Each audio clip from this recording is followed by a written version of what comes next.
Jadi kita letak tangan macam ni. Lepas tu dia kena dua tangan. Lepas tu kita buka macam ni.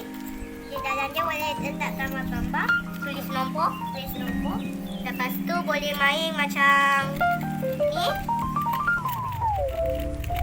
Okey. Ambil kertas segi empat sama. Buat macam begini. Macam ni.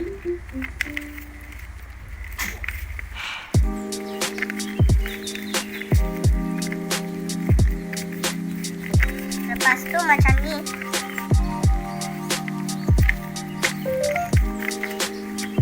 Lepas tu buat lipat macam ni.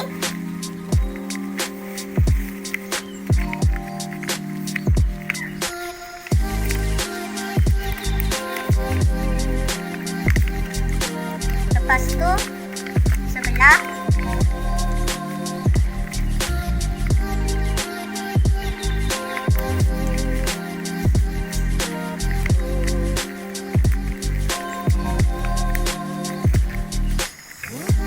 Lepas tu buka ni.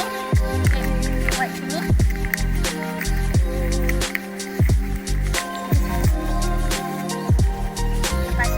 Lepas tu masuk jari dekat sini. Bawah. Lepas tu tekan sini. Lepas tu letak jari dekat sini.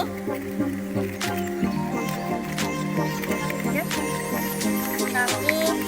Lepas tu ke bawah. Lepas tu kita boleh tulis apa yang kita boleh buat. Lepas tu dah jadi. Lepas tu kita boleh tulis apa kita nak buat. Lepas tu kita boleh tulis mana-mana. Boleh tulis Macam nombor. Lepas tu boleh main teka-teki.